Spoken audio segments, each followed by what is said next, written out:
Good afternoon. Good afternoon. Good afternoon, ladies and gentlemen. Welcome to the Commission press room for our joint press conference with Michel Barnier, our chief negotiator, and Secretary of State, the Department of Exiting the European Union, Mr. David Davis. Without further ado, I give the floor to Michel. Bonjour à chacune et chacun d'entre vous et merci Margaritis. David Davis et moi-même et nos équipes, nous venons de terminer ce troisième round de négociations. Des équipes d'ailleurs que je veux personnellement remercier de part et d'autre pour leur engagement et pour leurs compétences. Lundi, en accueillant David, j'ai dit « I am concerned ». J'ai dit ma préoccupation. Le temps passe vite, c'est un temps court, et chaque jour qui passe nous rapproche de la date du départ du Royaume-Uni, de l'Union européenne, le 29 mars 2019 à minuit. Et la question fondamentale à laquelle nous devons apporter une réponse, elle est de savoir si ce jour-là, le 29 mars 2019 à minuit, nous aurons bien organisé le retrait ordonné du Royaume-Uni ou si le Royaume-Uni sort de l'Union européenne sans accord avec l'Union européenne, avec toutes les conséquences que nous avons déjà expliquées. De notre côté, dans l'intérêt commun, j'allais dire au-delà de l'Union et du Royaume-Uni, de notre continent européen, nous pensons qu'un accord est la meilleure issue. Mesdames et messieurs, cette semaine, nous avons apporté des clarifications utiles sur beaucoup de points. Par exemple, le statut des travailleurs frontaliers, l'agrégation ou la totalisation des droits de sécurité sociale, des procédures en cours devant la Cour de justice, pour n'en citer que 3. Mais nous n'avons enregistré aucun progrès décisif sur les sujets principaux, même si, je veux le dire, la discussion que nous avons eue sur l'Irlande a été fructueuse. Sur ce sujet que je continue de suivre personnellement, comme d'ailleurs tous les autres, nous avons fait de vrais progrès sur la question du Common Travel Area, sur la base des garanties données par le Royaume-Uni, et nous avons clarifié, quand je dis nous, c'est le groupe de haut niveau qu'animent Holly Robbins et Sabine Veillant, nous avons clarifié le travail qui reste à faire de manière constructive, notamment sur la coopération Nord-Sud dans le cadre du Good Friday Agreement. Mais, je le redis, le temps presse pour parvenir, comme nous le souhaitons, à un accord global. Au rythme actuel, nous sommes loin de constater des progrès suffisants pour pouvoir recommander au Conseil européen d'engager la discussion sur la future relation entre le Royaume-Uni et l'Union européenne, en même temps que nous finaliserions, durant toute l'année 2018, l'accord de retrait. Voilà, de notre côté, ce que nous retenons de ce troisième round. Je voudrais, puisque j'ai la chance de pouvoir m'exprimer devant vous aujourd'hui, rappeler 3 points sur le cadre général de cette négociation qui doivent être bien compris et parfois mieux compris. 1, cette négociation est inhabituelle, c'est le moins que je puisse dire. sans précédent.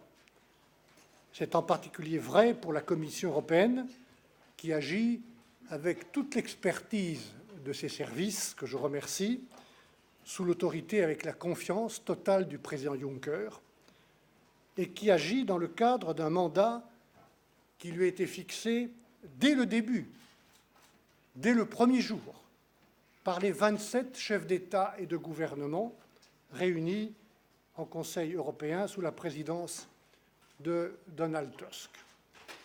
Et naturellement, nous travaillons en confiance avec le Parlement européen, son président Antonio Tajani, le Parlement européen qui s'est exprimé en tout premier à une très large majorité en votant une résolution.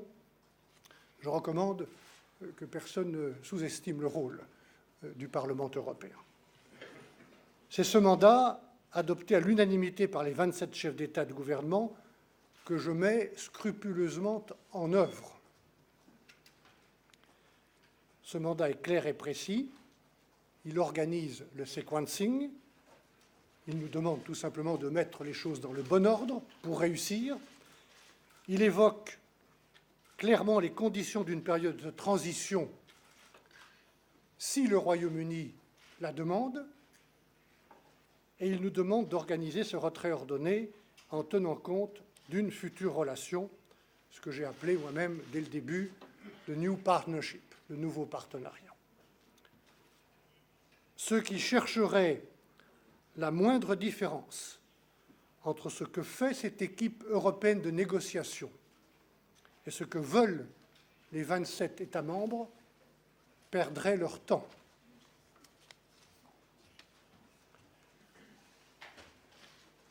Secondly, as stipulated precisely in the guidelines of the European Council, protecting the EU legal order and protecting the integrity of the single market are core principles of my mandate. The UK decided to leave the European Union. The UK government decided to leave the single market and the customs union. We respect this sovereign decision. One thing is clear. The single market, the EU capacity to regulate, to supervise, to enforce our laws must not and will not be undermined by Brexit. The UK strongly contributed to the development of our single market, which is the foundation of the EU. It understands well, very well, how it works. The European Council guidelines state that the Union will preserve its autonomy of decision-making. The UK wants to take back control, wants to adopt its own standards and regulations, well, but it also wants to have these standards recognized automatically in the EU. That is what UK papers ask for. This is simply impossible. You cannot be outside the single market and shape its legal order.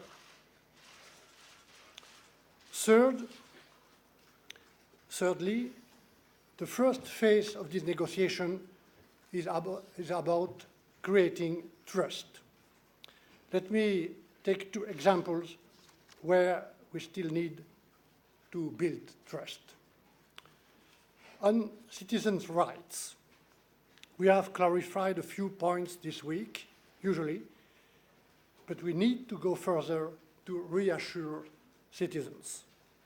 Over the summer, around 100 EU and EEA citizens living lawfully in the UK received deportation letters. The UK government quickly recognized that it was a mistake. But this is not the first time that something like this has happened. It reinforces the need to ensure that citizens' rights are directly enforceable in front of national jurisdictions under the control of the European Court of Justice, a point on which we disagree today. On the financial settlement, EU taxpayers should not pay at 27 for the obligations undertaken at 28. It would not be fair. In July, the UK recognized that it has obligations beyond the Brexit date. But this week, the UK explained that these obligations will be limited to their last payment to the EU budget before departure. Yet we have joint obligations towards third countries. For example, we have guaranteed long-term loans to Ukraine together. We jointly support development in Africa, Caribbean, and Pacific countries through the European Development Fund. After this week, it is clear that the UK does not feel legally obliged to honor these obligations after departure. We have also jointly committed to support innovative enterprises and green infrastructure in European regions until 2020. These are not recognized by the UK as legal obligations. Which shuts uncertainty, how can we build trust and start discussing a future relationship? We need to address together these issues seriously and rigorously. Mesdames et Messieurs, je n'ai jamais pensé que cette négociation serait facile. J'ai toujours su et dit devant vous, y compris le premier jour, en novembre l'année dernière, qu'elle serait complexe et que le Brexit aura beaucoup de conséquences sociales, humaines, techniques, juridiques, financières, économiques. Mais il y a, je l'ai constaté durant ces 3 jours, de l'engagement des deux côtés, dans nos 2 délégations, je veux le dire. Et cela renforce notre détermination. Mon état d'esprit, au nom des 27, est d'aboutir à un accord. Une fois encore, le temps passe vite, très vite, et s'il le faut pour réussir, nous sommes prêts, du côté des 27 et du côté des institutions européennes, à intensifier le rythme des négociations. Je vous remercie et je suis heureux de donner maintenant la parole à David. Thank you, Michel. And can I start by adding my compliments to both teams to yours. They've worked incredibly hard this week. It's been, as ever with an important negotiation, quite a high-stress week in terms of their work. So they deserve our compliments and our thanks. Now, this week we've had long and detailed discussions across multiple areas, and I think it's fair to say we've seen some concrete progress. I mean, Michel referred to one, but there's more than that. However, as I said at the start of the week, it's only through flexibility and imagination that we'll achieve a deal that works truly for both sides. In some areas, we have found this from the Commission side, which I welcome, but there remains some way to go. Talks this week have once again focused on citizens' rights, on financial matters, on Northern Ireland and Ireland, and on issues relating to our separation.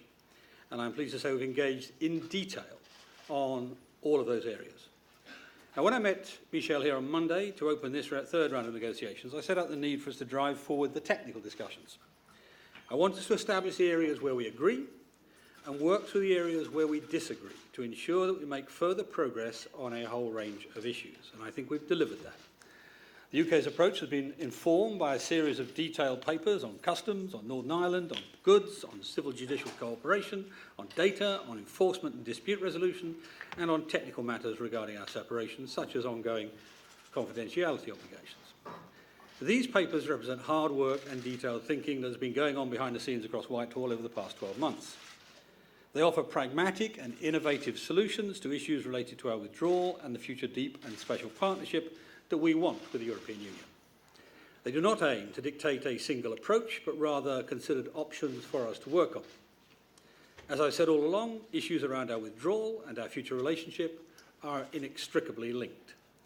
Our approach of setting out positions on them both is designed to progress the current negotiations as swiftly as possible. And I note what Michel has just said on that. I'll come back to that in a moment. And that approach is already bearing fruit. But beyond the debates around process and technicalities, at the heart of this process must be a desire to deliver the best outcome for the people and the businesses of the European Union and the United Kingdom. And the most obvious area for that is on citizens' rights, which remain a top priority. This week we've discussed a wide range of issues which will have a significant impact on people's lives. In particular, both sides have agreed to protect the rights of frontier workers, to cover future social security contributions, so those covered by the withdrawal agreement, that we should at least protect existing healthcare rights and arrangements for the EU27 citizens of the UK and UK nationals in the EU, the EHIC arrangements. That's good news, for example, for British pensioners in the EU. It means they'll continue to have their healthcare arrangements protected, both where they live and when they travel to another member state, to be able to use an EHIC card. On economic rights, we've secured the right of British citizens to, in the EU27 to set up and manage a business within their member state of residence, and of course vice versa. On mutual recognition of qualifications, we've made progress on protecting the recognition of qualifications for British citizens resident in EU27 and EU27 citizens in the UK. For every one of these, of course, in fact, every single thing I've said, all of these are reciprocal. They work for Brits in the UK, and in the EU, and EU27 in the UK. To that end, we will shortly be publishing a comparison of the UK-EU positions. And we've had further discussions on the governance of citizens' rights agreements and the wider withdrawal agreement. We've shown a willingness to discuss creative solutions in this area, and now is the time for the Commission to match that. On the financial settlement, the central point, I think, of Michel's comments, the Commission has set out its position, and we have a duty to our taxpayers to interrogate it rigorously. At this round, we presented our legal analysis on on-budget issues, on off-budget issues, and on the EIB, the European Investment Bank. It's fair to say, across the piece, we have a very different legal stance. But as we said in the Article 50 letter, the settlement should be in accordance with law and in the spirit of the UK's continuing partnership with the EU. And I'll repeat that phrase, in accordance with law and in the spirit of the UK's continuing partnership with the EU. Now, Michel and I agreed in the last round, it's clear we won't be making incremental progress on a final shape of deal on this in every round, and I think this round demonstrates that. I think we've succeeded in building mutual understanding, but it's also clear that there are still significant differences to be bridged. On Ireland and Northern Ireland, Michel gave credit to this, our coordinators have met again to build on discussions in July. We've had a good discussion on maintaining the common travel area and on safeguarding the Good Friday Agreement on the basis of the UK paper. We think there's a high degree of convergence on these key issues, and we agreed to work up shared principles in the common travel area. We also agreed to carry out further joint technical work on cross-border cooperation under the Good Friday Agreement. On separation issues, we've had good discussions on the detail of papers the UK published ahead of the round. We've reached almost complete agreement on our approach to post-exit privileges and immunities, which benefits both the UK and the EU to maintain after we leave, and on our mutual approach to confidentiality requirements on shared information post-exit. On Euratom and other institutional issues, we've built upon discussions in July and are well placed to make even more progress in the next round. We remain committed to making as much progress as possible on these issues that are solely related to our withdrawal, but our discussions this week have exposed, yet again, that the UK's approach is substantially more flexible and pragmatic than that of the EU, as it avoids unnecessary disruption for businesses and consumers. We propose pragmatic solutions to prevent this disruption, and we urge the EU to be more imaginative and flexible in their approach to withdrawal on this point. However, I remain of the view that on this, as in many areas, there's an unavoidable overlap between withdrawal and the future, and they cannot be neatly compartmentalised. To conclude, the third round of talks have been productive and are an important stepping stone and key building block for discussions to come. We're peeling away the layers one by one, working through many issues at speed and moving towards the core of these important matters. We've locked in points of agreement, unpicked areas of divergence. Being dynamic is integral to driving forward these talks at pace and providing the best outcomes for people and businesses, not just in the UK, but in the EU as well. And Michel referred to the issue of time, the 29th of March 2019, midnight. I've said from the beginning of this process, some parts of this will be turbulent, hard, difficult, and of course we will see that because there are differences of view which have to be resolved. But both sides, and this was very apparent this week, both teams aim to be constructive, aim to get an outcome which is in the benefit of both the European Union and the United Kingdom. That's the aim of both teams. So my message to Michel in response to his comments and his team as we turn our heads to the next round of talks is let's continue to work together constructively to put people above process. As discussions in June, July and again this week have shown, our separation from the European Union and our future relationship is inextricably linked. We can only resolve some of these issues with an eye on how the new partnership between us will work in the future. This is not about skipping ahead or trying to reopen previous discussions. It's about pragmatically driving the process we all want to see. To that end, my team will publish further papers in the coming weeks, continue to set out our ambition for these negotiations and the new deep and special partnership the UK wants to build with the EU. I look forward to the next round of talks. Thank you. Thank you. We can now switch to your questions. Let's start here from the right.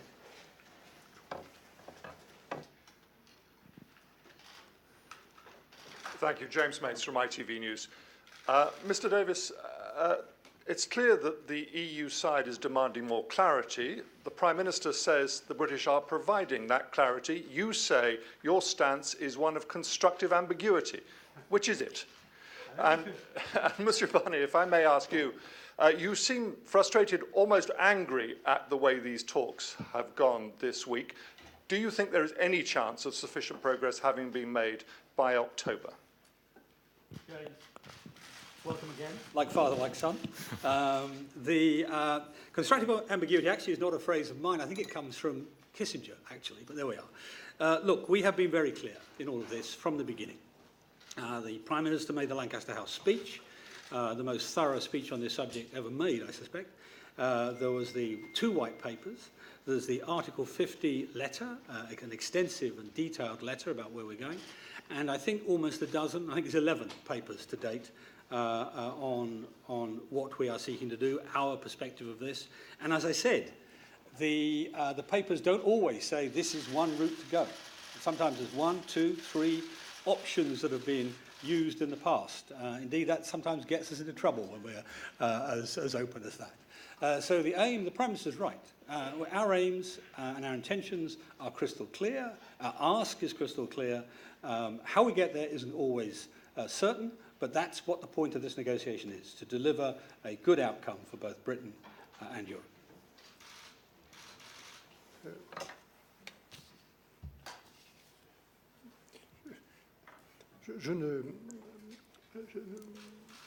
Pendant que David répondait à cette question, je me demandais, vous aviez pu voir que j'étais frustré et en colère. Moi qui suis là, avec le calme des montagnards qui sont habitués aux longues marches. Hein. Bon, j'ai jamais montré de frustration. Ça voit. J'ai jamais montré de la frustration, j'ai pu montrer de l'impatience. J'ai jamais montré de colère. J'ai montré de la détermination. Si un jour je suis en colère, vous le verrez. Hein. Mais ce n'est pas le cas. Je suis déterminé et impatient. Et voilà pourquoi ma recommandation pour réussir, c'est qu'on soit le plus constructif possible et le moins ambigu possible. Okay. Had David there at the center.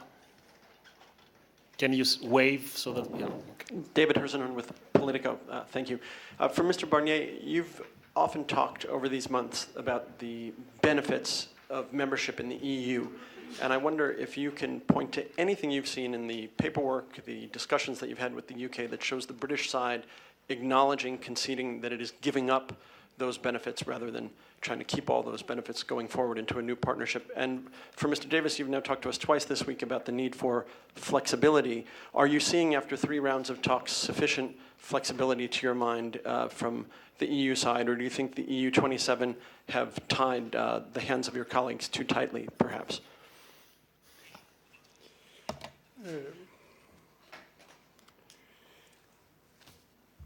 C'est une question bien posée que vous posez. Encore une fois, le Royaume-Uni a décidé souverainement de quitter l'Union européenne. Le gouvernement britannique nous a fait savoir officiellement qu'il souhaitait quitter le marché unique et quitter l'union douanière, qui est d'ailleurs l'union douanière, pas une union douanière, l'union douanière qui fait partie intrinsèquement du marché unique. Nous avons pris acte et, conformément au mandat que j'ai reçu,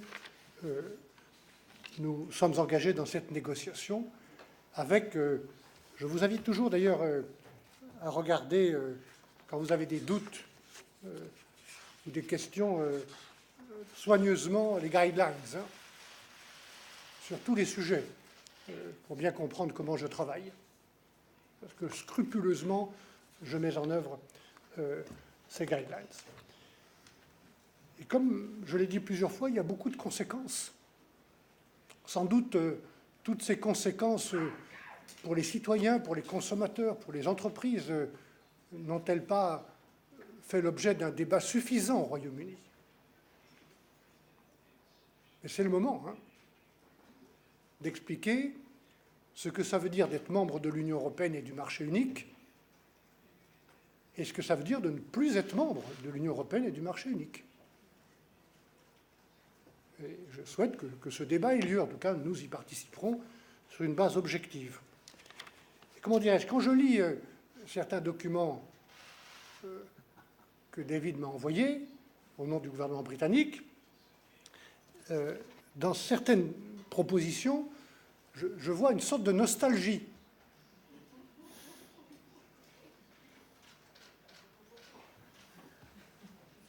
À travers des demandes précises qui consisteraient à vouloir continuer à bénéficier des avantages du marché unique ou de l'Union européenne sans en faire partie.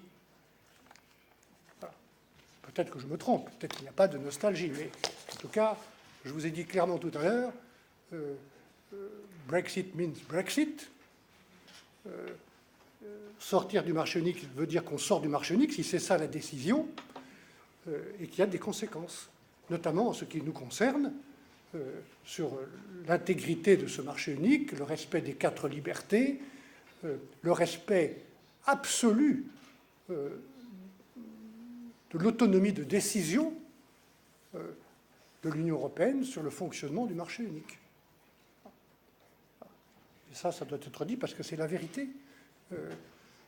Et encore une fois, ce n'est pas nous qui quittons, c'est le Royaume-Uni qui a choisi de quitter l'Union européenne.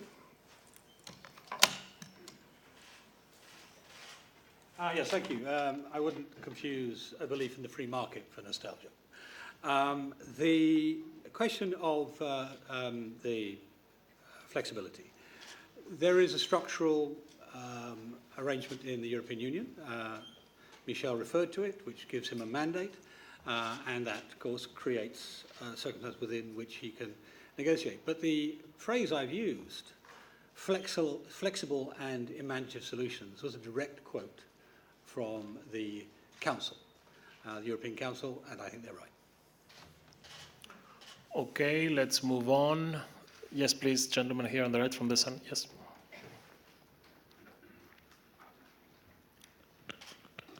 Matt Dathan from The Sun. David Davis, you refused to publish any details on the divorce bill, and instead you just ripped apart the EU's legal arguments. Do you concede that this approach is holding talks back?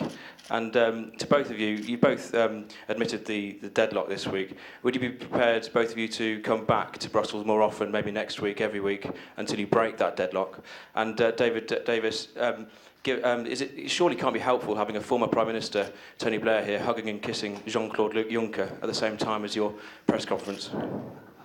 Well, I'm not going to comment on the movements of private citizens there and what they do. In terms of the approach, the European Union made a claim on the United Kingdom, on the United Kingdom taxpayer, for a large sum of money, unspecified but undoubtedly large, and on the basis of what it determined to be our legal obligations. And so the proper approach to that is to go through line by line and see whether or not we believe those legal obligations are correctly codified. Now, bear in mind what we have said, what the Prime Minister has said a number of times, starting in the Lancaster House speech before this process started, and repeated in the Article 50 letter, and repeated time and again after that. We will meet, we're a country which meets our international obligations, and will continue to do so. But those obligations have got to be well specified, and they've got to be real. They don't necessarily have to be legal. We also recognise moral obligations sometimes. But I think on this context, this was the right way to do it. It will, of course, lead to difficult exchanges. Nobody will pretend it was anything but a tough exchange this week. But I think the British taxpayer would expect nothing less, and your readers certainly. Si vous me permettez de dire un mot sur ce point, parce qu'une partie de la question m'était destinée sur le délai ou les retards. J'ai dit moi-même dans mon propos introductif qu'il y a un risque. Le temps est court. Il faut bien utiliser ce temps et bien mettre les choses dans l'ordre. J'ai toujours dit la même chose à cette tribune et devant vous. Et le premier temps est celui de trouver un accord sur les principes des grands sujets du retrait que le Royaume-Uni a décidé. Et nous avons d'ailleurs un accord sur ces grands sujets, principalement les citoyens, et d'abord les citoyens, ensuite la question de l'Irlande, et puis le règlement financier. Solder les comptes. Et nous avons, pour faciliter la discussion, établi une liste très précise des comptes qu'il faut solder, des engagements pris à 28 et que les 27 n'accepteront pas de payer tout seuls sur la période des perspectives financières actuelles, et des bases légales pour chacun de ces engagements. Je suis invité à faire preuve de flexibilité. Il faut d'abord qu'on ait des positions claires sur la base, par exemple, de ce que le Royaume-Uni reconnaît comme ses engagements, à la fois juridiques et moraux, pour reprendre le mot que David vient d'utiliser. Je rappelle, mesdames et messieurs, qu'il y a des milliers et des milliers d'acteurs, d'entreprises, de collectivités locales, régionales, d'étudiants, d'universités, de laboratoires, de pays tiers, j'ai parlé du Fonds européen de développement, qui ont engagé des programmes, des projets, qui se sont engagés avec leur personnel, leurs équipes, leurs contribuables, en fonction de ce que nous leur avons dit, nous, l'Union à 28, depuis 2014. J'ai été le commissaire chargé des fonds structurels et de la politique régionale. Je sais ce que ça veut dire dans des dizaines de régions que cet engagement pris sur 7 ans avec des paiements qui interviennent souvent sur des projets après la fin de la période. Voilà ce dont il s'agit. Et voilà pourquoi je parle de confiance. Je suis sûr, au-delà des difficultés que j'ai vues aujourd'hui, et de l'absence de progrès, c'est le moins que je puisse dire, qu'il y a tout de même un engagement du côté du Royaume-Uni à avancer sur cette question. Mais nous devons trouver une solution. Après, la flexibilité et comment as-tu dit, la flexibilité et le... J'ai oublié le deuxième mot. L'imagination, voilà. It's a council quote. Ah oui, je sais bien. OK. Jean. Tout est possible, y compris sur la présentation, l'étalement des paiements, mais nous devons trouver une solution, car j'ai le mandat de revenir devant le Conseil européen et les 27 gouvernements avec une réponse précise qui rassure ceux qui sont inquiets.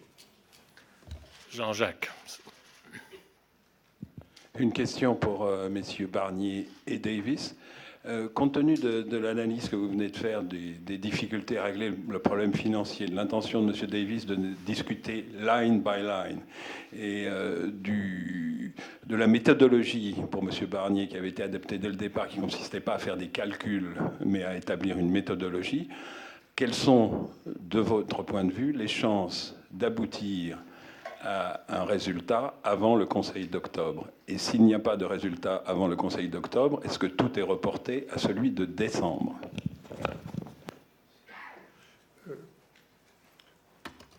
La qualité, je le dis au nom des 27, la qualité de notre accord sur les principes de ces trois sujets, la sincérité de notre accord est plus importante que le délai. Tout à l'heure, vous aurez un briefing technique si vous voulez rentrer dans le détail, mais David dit nous sommes prêts à un examen ligne par ligne, nous aussi. Hein, c'est ça que je souhaite. Après, il y a d'autres dimensions, mais nous avons préparé le travail pour que cet examen ligne par ligne, engagement par engagement, base légale par base légale, puisse être possible. Et c'est ce que j'attends, de pouvoir commencer pour trouver un accord. I agree. Quality of agreement matters more than time. This concludes our press conference. Thank you all for your presence. Technical briefing follows.